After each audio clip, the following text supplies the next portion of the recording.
People make me angry. My mother-in-law is 3 years younger than me, and she lives a very enviable life.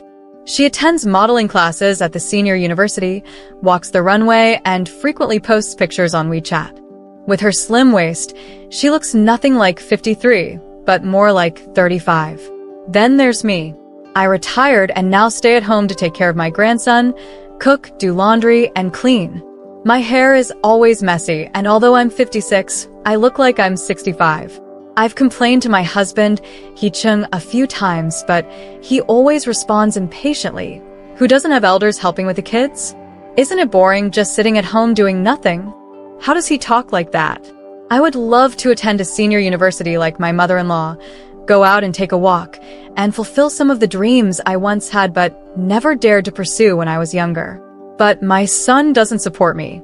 He says, "Why don't we just move back to our own place, and you can take care of the grandson?" Bear is the nickname for his wife. I can't bring myself to say that I don't want to take care of the grandson. Forget it. Forget I said anything. I'm not stupid. Whether I live here or back in my own place, it's the same. They'll still come over for dinner at night and still bring me their dirty clothes to wash. My son can't do anything, and let's not talk about his wife. She's treated like a treasure in their family, and everyone dotes on her. The unhappiness started when my son took his mother-in-law's family on a trip. He told me, "Mom, the baby's too young this time, so we won't bring him." The implication was that I had to stay at home to take care of the child. I felt a chill in my heart, but couldn't bring myself to say I wanted to go. The grandson is 3 years old, but I'm not a 3-year-old. Silently, I picked up the child and suddenly asked my husband, "Hee-chung, why do we have children? To raise them? To carry on the family name? What does it have to do with me?" He didn't even look at me, just muttered, "Ridiculous," and went back to his study. He's always like this. Just because he's a department head, he thinks he's a king. In reality, he's always looked down on me just because I'm 3 years older than him. Back then, they said, marry a woman 3 years older, and you'll be holding gold bricks. But that was just a lie men tell to fool you. Because of this, I once fought with him about getting a divorce. The day we went to the Civil Affairs Bureau, he backed down, swearing he would never do it again. The mediator even advised me to give him another chance, for the sake of the kids. For the sake of the kids, I withdrew my divorce application. But people don't change. He still looks down on me, but I don't care anymore. As long as I respect myself, what does he matter? Back then, I compromised for the sake of giving my son a complete family, but today, he wants to take his mother-in-law on a trip and leave me to take care of the child. My son said, "This is your first grandson. He will definitely be good to you when he grows up." Yes, he's my first grandson, but can you rely on someone who can't even see properly? Disappointment builds up over time, and if you don't treat it, it will eventually fester and bleed. On my mother-in-law's birthday, my son specifically booked a 5-star hotel and invited friends and family, with more than 20 people attending. I said I wouldn't come, but my son insisted. "Mom, it's not good if you don't come. We don't want to upset Mom or Bayer." This was the first time I had ever been to such a high-end place. My grandson thought it was fun, but ran around everywhere, and I had to follow him around, trying to keep up. I missed the opening speech. But my son was speaking through a microphone, so I could still hear him. He said, "Today is my mom's 53rd birthday. First, let me say, happy birthday, and then wish our Jean, mother-in-law, forever young and healthy. Finally, thank you for all the years of hard work in raising such a wonderful wife for me. Mom, for the rest of your life, may it be filled with happiness and joy." After a round of thunderous applause, my husband, Hee-chung, finally said, "Mother-in-law, happy birthday." Suddenly, tears filled my eyes. I felt so aggrieved. For all these years, I had been working like a mule, but neither my son nor my husband ever celebrated my birthday, not even once. Not even a birthday cake or a simple happy birthday. The first year we got married, they celebrated my birthday, but after we had children and started taking care of both the elderly and the young, money was tight. We celebrated birthdays for my parents, for my son, and for Hee-chung, but never for me. I thought to myself, my son probably doesn't even know my birthday. He must think I was born from Iraq, without a birth date. That feeling of injustice surged through me, and I couldn't remain indifferent. I picked up my grandson and walked into the room. Hee-chung and my mother-in-law were sitting at the main table, and there were places for my son and daughter-in-law, but no seat for me. Looking around at all the high-profile guests, raising their glasses in celebration, I suddenly laughed. I placed the child on my son's lap. "Hey, take care of your son. He hasn't eaten anything yet." My daughter-in-law seemed to get the hint and signaled the waiter to add extra utensils. I couldn't stay calm. My voice trembled as I looked at my mother-in-law. "Mother-in-law, I don't have a seat, I don't have a glass, and I don't have any wine, but I still wish you a happy birthday." I scanned the room, with familiar faces and strangers alike, some who knew who I was and some who didn't. Finally, my gaze fixed on my son's face. Having a daughter is really great. "Son, sorry, I'm taking a short break today. I'm going out to eat." With everyone staring in shock, I turned around and left the room, taking with me the shattered remnants of my dignity. I heard whispers from everyone, but should I blame myself? Footsteps approached, and my son's reproachful voice rang out. "Mom, what are you doing? Why are you causing trouble at her mom's birthday?" I stopped and looked at my son, whom I had raised single-handedly, and for the first time, I felt a bit of estrangement. He stood at 1.8 meters tall, with long eyes and dark stubble. Yes, he shaved in the morning, but by evening, it was already covered in dark stubble. I couldn't help but think that he was now in the prime of his life, no longer the boy who used to tug at my sleeve. But now, he felt so unfamiliar to me, because I couldn't remember a single thing that adult him had ever done for me. What he always said was, "Mom, give me. Mom, give me." I wanted to laugh, but tears still betrayed me, rolling down my face. I'm hungry too. I've been watching the child all afternoon. I get hungry, and I get tired too. Then who told you not to eat? My son's tone had turned cold. I wiped away my tears. Who gave me a seat? Should I sit on the floor and eat, or go out and buy a sandwich? Mom, we're family. I didn't host well enough, so you can scold me or hit me later, but do you have to embarrass me in front of all these relatives and friends? Through my tears, I asked seriously, "Did you ever think that I've been embarrassed all this time?" Hee-chung came over, and upon hearing my words, he scoffed. "Where do you get the face to talk about being embarrassed? Just being allowed to come here is already a lot." At that moment, it felt like a spark had been struck, and I exploded in anger. "What do you mean I have no face? I've worked tirelessly, taking care of everything for you all, never complaining. How do I not have any face? Maybe you think the nanny has no face? Fine, from now on, I'm done. Whoever wants to take care of the child can do it. I'm not doing it anymore." Hee-chung glared at me, his voice sharp as ice. "Do you even look in the mirror? Besides taking care of the child, what else can you do? At your age, you're already someone's mother." I was stunned.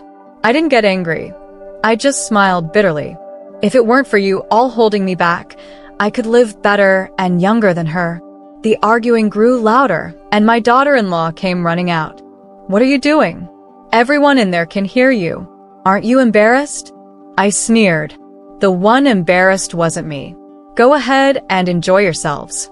I won't stay here and be embarrassed." I didn't look at the messy expressions on their faces. I didn't want to see it, whether it was disdain or grievance.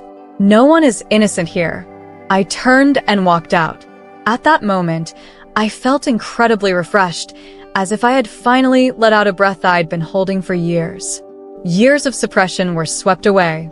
It turned out if no one would speak up for me, I could still speak up for myself. It felt as if I had never eaten in a restaurant before. I walked straight into one, ordered sweet and sour ribs and crabs. The ribs were delicious. Every time they ate, I would always leave some behind, unwilling to touch the bones. But today, I ate it all. The crabs too, just a few legs, not even knowing what the roe and fat tasted like. After I finished, I returned home. They hadn't come back. It seemed my son and daughter-in-law were really angry and had gone back to their own place, taking the child with them. Hee-chung hadn't returned either. That old man, after my son got married, He frequently came home late, always smelling of perfume. I pretended not to notice. After all, anyone could tell he must have been cheating after so many years of not touching me. But I didn't argue or make a fuss. I was just tired of it.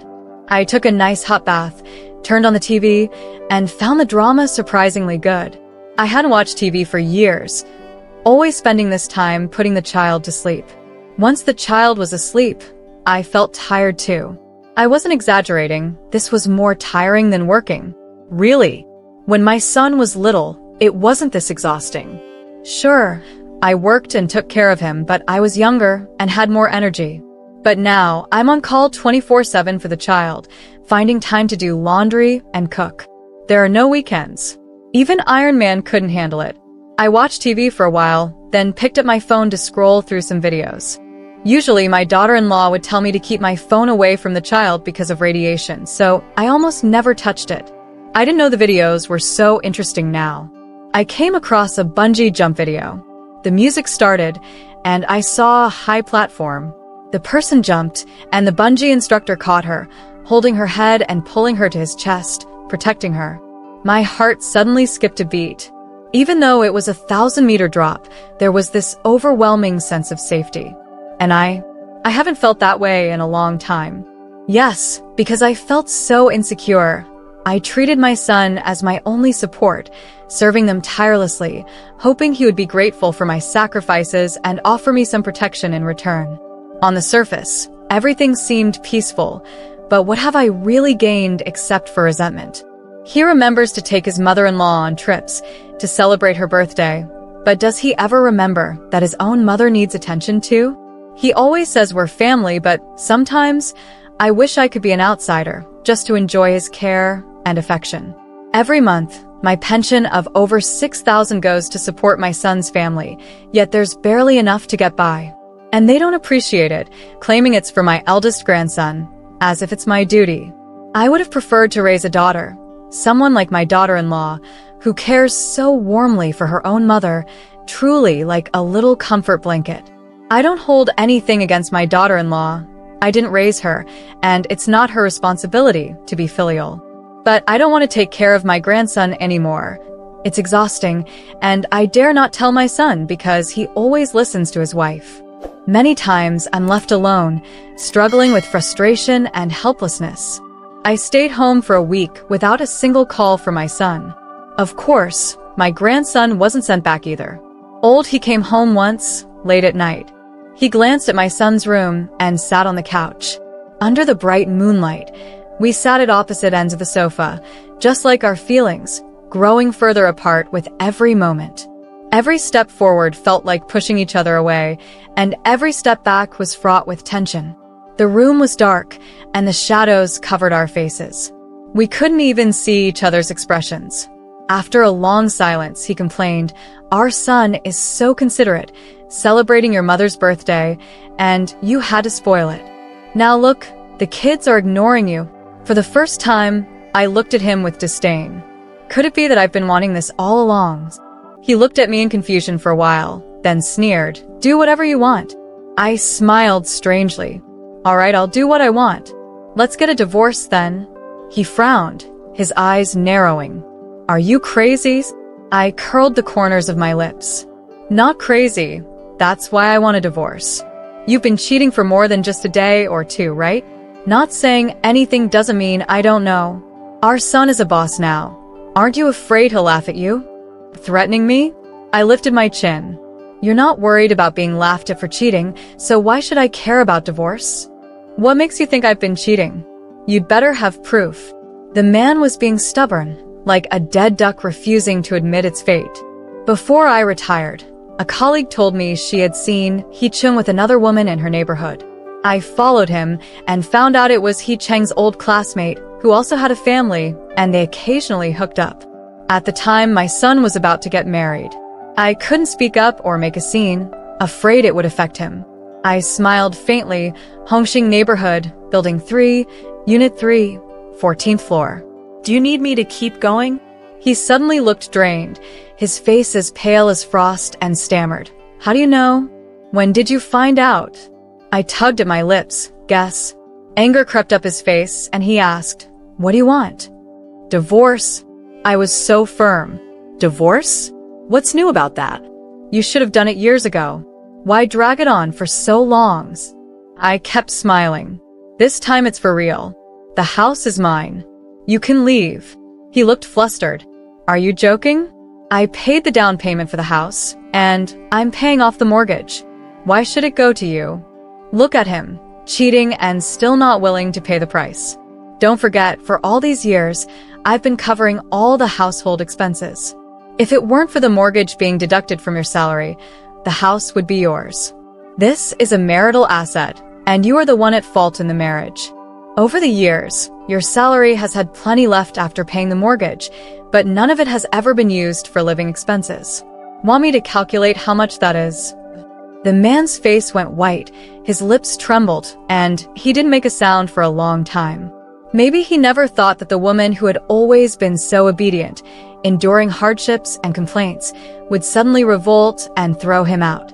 I packed a few of his clothes into a suitcase, and with him inside, I tossed them both out the door.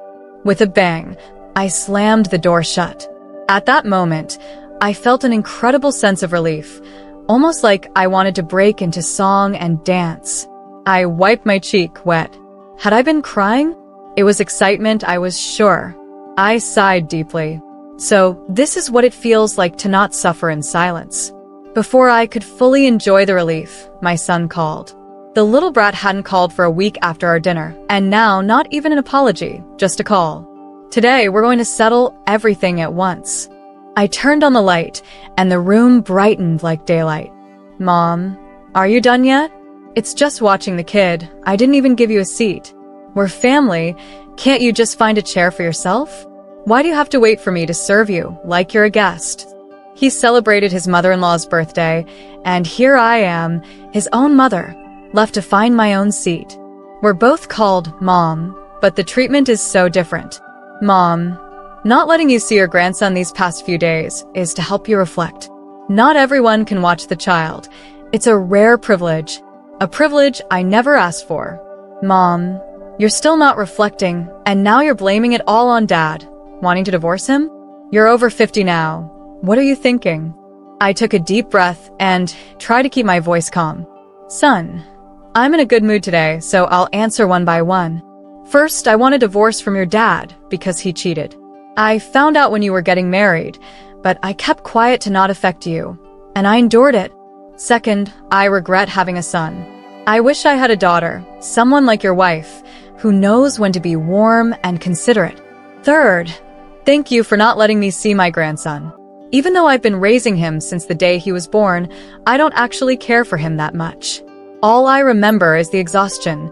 Never a peaceful sleep, never a proper meal. I don't want this so-called privilege anymore. The phone on the other end was silent, only the sound of breathing. After a long pause, my son's voice came through. Mom, Dad is so old, and he can still like someone. That means he's not old yet, so you should try to understand. Anyway, they won't last. Is this what a son says? I stared at the incandescent light overhead, the glow soft and bright, without a hint of shadow, yet all I could think of was the term dark and hopeless. I had failed so miserably. I had turned myself into a joke. I spoke quietly. When you were a child, you were naughty, didn't like to do your homework, lied about the teacher not assigning anything. Later, I secretly asked her classmates every day, what homework did the teacher give?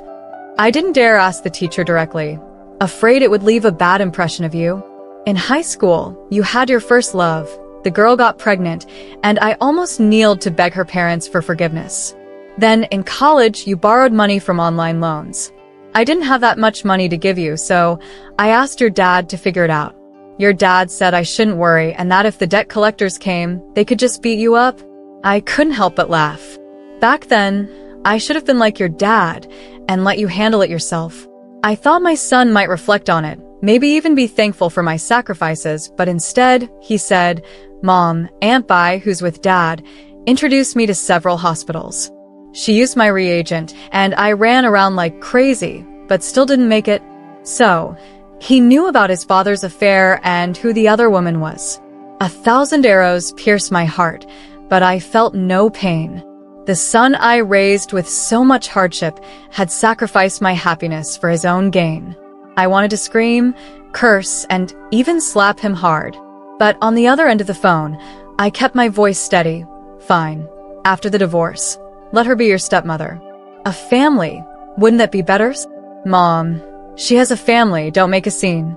Just bear with it for a few more years. Once I'm financially free, I'll take care of you. Besides, how many people can do what I do, staying with their parents every day? I sneered. My good son, I'm afraid I won't live long enough to see your financial freedom.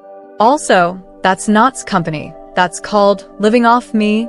From the time you got married until your kid turned 3, tell me, did you ever give me living expenses or buy me gifts? You just bought durian and put it in your wife's room without even asking if I wanted some. I raised you for 30 years, and do you even know when my birthday is? My son's whiny voice came through. Mom, is it really necessary to bring all this up? You never said you wanted to eat it, and besides, didn't you say you don't celebrate birthdays? Tears streamed down my face in the bright light. Delicious, fresh fruits, you just leave them in your room, giving your kid a little bit. What, do you think I'm going to fight you for food? As for my birthday, you've never cared, so I just stopped celebrating. My son's voice sounded distant and unclear. Mom, we were wrong. We'll celebrate your birthday next year. Right now, don't fight with Dad. At your age, why divorce now? Tomorrow, I'll send your oldest grandson back. Isn't it better to live in peace?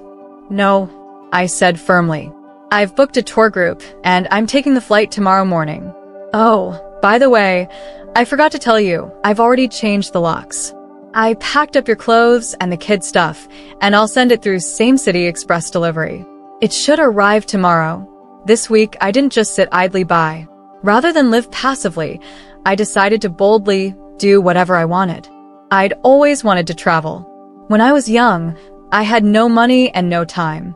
Now that I'm retired and taking care of the kids, it's the perfect time to join a tour group without needing my son to accompany me. Mom, do you have to be so ruthless? My son screamed hysterically.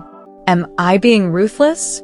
For an ungrateful son who only knows how to suck my blood, I don't think I'm being ruthless at all. I signed up for a tour group of middle-aged and older women. Their characteristic was that they liked to stand by the sea with colorful scarves, posing for photos in the wind. I joined them. One of them, named Xingjia, was very friendly and chatted with me. Through our conversation, I learned that she also had a son, but he never allowed her to take care of the child, nor did they live together. Her spare time was spent happily traveling. Every day, she received a video call from her son, who would check on her to make sure she was safe. I overheard her son's voice once. Mom, don't worry about money. Eat well, stay well. I've got money. I felt a pang of sadness. Her son could be that kind of little cotton-padded jacket, but unfortunately not mine. She noticed my mood and tried to comfort me. In your 50s, this is the best age for a woman. Whatever you choose, it will be the right decision. We have our pensions. There's nothing to fear. Maybe it was her words, or maybe the openness of the seaside air and the vast sky that cleared my mind. Suddenly, I felt relieved and no longer sad. Since then, besides He-chung, my son and daughter-in-law called me every day. I refused to answer any of their calls, and instead, I sent them messages. The general content was that my grandson missed me and wanted me to come back to see him. They kept sending me little videos of my grandson, his childish voice saying, "Grandma, I miss you."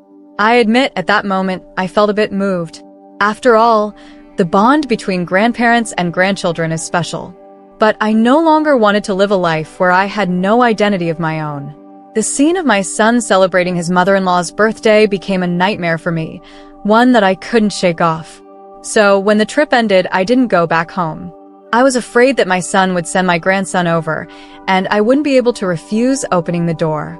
Xingjia noticed my dilemma and invited me to stay at her house for a while. She lived alone in a spacious 180 square meter home and felt that it was too empty. I envied her. Her daughter-in-law went to a postpartum center after giving birth, and after the baby's 1-month checkup, a nanny took over. Now the child was already in primary school, and her son and daughter-in-law took turns looking after the child. My son doesn't want me to get involved. I divorced when he was 11, and I raised him alone. He says my job now is to stay healthy and happy and spend more time with him for a few more years. So this was what true companionship from children looked like. Her son specially came to greet her, and her daughter-in-law also came. They were very attentive, asking her if she had eaten well and slept well, treating her like a child who couldn't take care of herself. In the end, her daughter-in-law even put several pieces of spare ribs on her plate. Mom, Southern-style ribs are sweet and sour. I bet you'd prefer them braised, right? My daughter-in-law rarely asked me what I liked or wanted to eat. When she spoke to me, it was always in a commanding tone. Mom, you do this. Mom, you do that. I looked at Xingjia's son, his eyes soft as he looked at his mother. I suddenly thought that whether or not the daughter-in-law respects the mother-in-law depends on how much she is valued in her son's eyes. If the son doesn't respect her, then of course the daughter-in-law won't treat her with respect either. So, every year, the mother-in-law's birthday was celebrated, but the biological mother's birthday was always overlooked. The next day, I went to He Cheng's workplace. He looked radiant after being away for half a month. He lived in the Hongxing neighborhood now, so he didn't have to run back and forth anymore. He had gotten what he wanted, thinking he could deal with me coldly and let the divorce drag on indefinitely. I took out the divorce papers. If you don't sign, I don't mind making a scene here. After all, I'm not the one who cheated. He Cheng got scared. He was someone with status, and more importantly, those with nothing to lose don't fear anything. He signed the agreement quickly, and I immediately dragged him to the civil affairs office. When we parted, his face was as black as the bottom of a pot. But what did that have to do with me? I no longer cared about his moods. He was a little embarrassed and angry. Aren't you afraid your son will disown you? Aren't you afraid of growing old alone? I looked at him as if he were a fool, not pausing for a second. I didn't care for his opinion anymore. If I wasn't even keeping the house, why would I care about my son? My son called. Mom, you're back but you didn't come home? The marriage is over, but the grandson still needs to be watched. For the past half month, it had been my mother-in-law taking care of him. I'd seen her posts on WeChat. At first, there were photos of my grandson with captions like, enjoying the joy of grandchildren. 5 days later, the photos changed to broken teacups, wilted flowers, with the caption, for the record.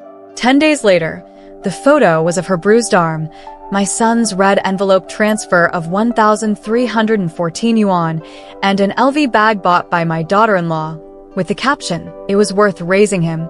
How showy. I left a comment. I wasted my effort raising him. Before long, that post was deleted. It was oddly amusing. Now, my son is asking me to look after the child again. I smiled lightly. I can't. I'm going to Tibet tomorrow.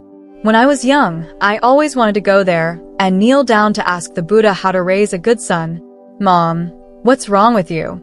We live together. Isn't it normal for you to watch the child cook and tidy up the house? Now, you don't want dad and you don't want your son or grandson either? I swallowed my breath. I'm your mother, not your slave. Just because I'm your mother doesn't mean you can take me for granted. So you? I'm done with you. You're in your 50s, still thinking about doing whatever you want, but what about when you're in your 60s or 70s? What will you do then? When you're sick, won't you rely on me? I couldn't take it anymore. Can I rely on you? The time I had a cold, you only took the child away and never made me a meal, not even bought me some fever medicine. I had a high fever for a day and had to order medicine online myself. I do have medical insurance and I didn't have to pay anything. But you can't use the insurance card online, and although it was just a few dozen yuan, I cried like a fool that day. He Cheng came home at 10 at night. When he saw me lying on the sofa, he asked, what happened? You look terrible. When he saw the medicine box on the coffee table, he paused for a moment, then silently went into the kitchen. A while later, he came out with a bowl of egg noodles. Maybe the fever had made me silly, but I thought, at least he was better than my son. Do you think one time is enough? You didn't say you needed medicine or food. My son actually tried to argue. Remember the time when... Finally, my son went quiet. Does being a mother mean you don't feel pain? Don't feel suffering? I hung up the phone. Just pretend my son is overseas. From now on, I'll take care of myself. My daughter-in-law called, but I didn't answer. I can't blame her. She didn't give birth or raise me, so I can't really complain. She doesn't owe me anything. Then my mother-in-law sent a message asking to meet. I decided to give myself some dignity and agreed to meet. She suggested a cafe, and when I arrived, she was already there, looking as refined as ever. I couldn't help but admire her for a few moments, genuinely praising, "You really look like a different generation." She wore a lake blue dress, with a strand of white hair that looked like it was deliberately dyed, naturally curling by her ear, and contrasted perfectly with her black hair. It made her look even younger and more vibrant. Her makeup was impeccable, and she wore wide-rimmed glasses, giving her an elegant and noble appearance. As for me, I won't even compare. She took a sip of her coffee. "Mother-in-law, I want to apologize on behalf of the children. I didn't think it through when I agreed to that birthday party." I also took a sip of my coffee. It was so bitter that I grimaced, replying, "It's what the children should do, so no need to apologize." I was telling the truth. The children should celebrate their elders' birthdays. I left that day because there was no seating and I couldn't save face. I divorced Hee-chung because he cheated, and it wasn't just once or twice. I haven't seen my grandson for 3 years. I'm tired, exhausted, and I want to live my own life now. I was speaking the truth. But they need to work, and the child is still too young for kindergarten. Oh, I felt like I was listening to someone else's business and sighed. What can be done? "You're the grandmother. Can't you help out for just another year?" She said this like it was obvious that the paternal grandmother had helped for 3 years, so the maternal grandmother should pitch in for just 1 year. "Oh, I've already made plans with my old friends to go to Tibet. How about you look after him for half a month instead?" Anyone can come up with these excuses. Half a month? Will you really be back? She believed me. This trip to Tibet is for 15 days. I didn't tell her that after Tibet, I'd go with Xing Jie to Halutio, and then in October, head straight to Sanya for the winter. I only have a few thousand yuan in pension, and the airfare was bought by Xing Jie's son. He said he was grateful for me accompanying his mother, so he was willing to cover all the costs. Such filial piety. He loves me through his care for his mother. My son kept calling me, asking when I'd return. It became so annoying that I blocked him. I marveled at the grandeur of the Padala Palace, experienced the unique ethnic customs, and was deeply moved by the harsh, rugged, beautiful, and mysterious nature of Tibet. After struggling to reach the top of the mountain, where I had to stop every few steps to catch my breath, with my heart pounding and a splitting headache, I finally saw the colorful palace, smelled the buttered tea, and gazed out at the rolling mountains and the golden light of Lhasa. I felt as if every part of my body had been washed clean. The first thing that struck me was that life doesn't always go as planned. If you dwell on it, you'll only tire yourself out and create your own chaos. It's important to love yourself and live for yourself, without self-pity. Those few days were the happiest of my life. Even after leaving, the excitement remained with me for days. After returning, I received a message from my daughter-in-law asking why I hadn't come back. I replied, "I came back, then I left again." She asked, "How long will you be gone this time?" I answered, "Until next spring." She called me a liar. See? A little extra effort and they call you a liar. Star sister, and I didn't go to Sanya. Instead, we went to Kunming, a city where it's spring all year round. We then chose to visit Songshan and Irai Lake. After living in the real world for over 50 years, I wanted to live in this romantic place for the rest of my days. The sky was so high, and it felt like my thoughts were suddenly clear, as if I had forgotten all the dissatisfaction, unhappiness, and grievances accumulated over the years. The clouds were so light, as if my soul had been soothed and healed. Apart from health, happiness in my family, children, and spouse was no longer a burden on my joy. If I gain it, I'm lucky. If I don't, it's my fate. I registered an account on a social media app and started sharing my daily life with Star Sister. My followers grew quickly, and many left comments saying that I was living the life they dreamed of. Some even messaged me asking if they could join. I replied, of course. I stopped looking at my daughter-in-law's and mother-in-law's social media. I no longer checked my son's or grandson's moods through their posts. They'll be fine without me. Because the following month, my daughter-in-law posted photos of the nanny doing the laundry and cooking. I smiled bitterly. Guess I influenced their decision to hire a maid. So, they would indeed be fine without me. But in the quiet of the night, I often dream of the things my son did when he was little. I wake up with tears in my eyes. Even though I blocked him, he could have called me 1,000 times, whether to show concern or to scold me. Yet he never called. Having children doesn't guarantee you'll have someone to care for you in old age. For that, we rely on Social Security.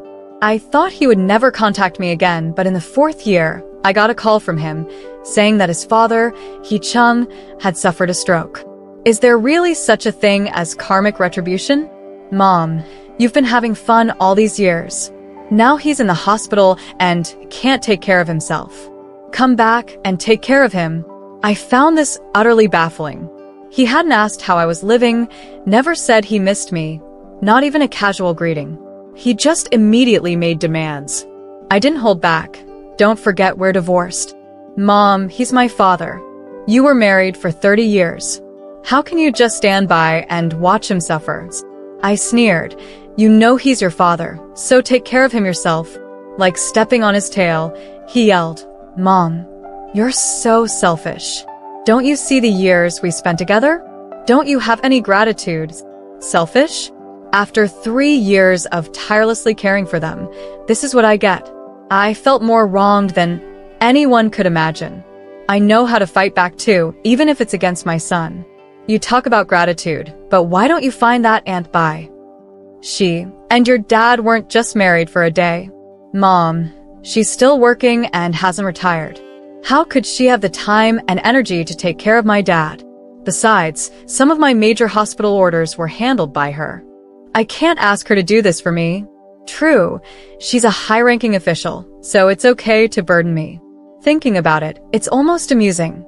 My son is dutiful to his mother-in-law, kind to Aunt Bai, yet treats me, his biological mother, as if I don't matter. He does it with arrogance, knowing there will be no consequences. I smiled lightly and said, Do you know what I regret most in this life? Giving birth to you, this ungrateful beast. Don't call me anymore. I'll die the night I'm celebrating your mother-in-law's birthday, the night I've been ignored over and over again. When disappointment accumulates, it becomes easy to sever ties. I didn't care what he said and hung up the phone. My daughter-in-law sent a message. Aren't you afraid of being left alone when you're old? How could I not be afraid? But living with them, being ignored, is worse than being left alone. I blocked my daughter-in-law's WeChat. One day, my mother-in-law sent me a message. I see you've started running a guest house. You've got a bunch of old people staying there. Can I join too? I refused without hesitation, no. Then I blocked her too. In the remaining years of my life, I want to be with those who make me smile, and those who smile when they see me. It doesn't matter if they are family, as long as it brings me joy.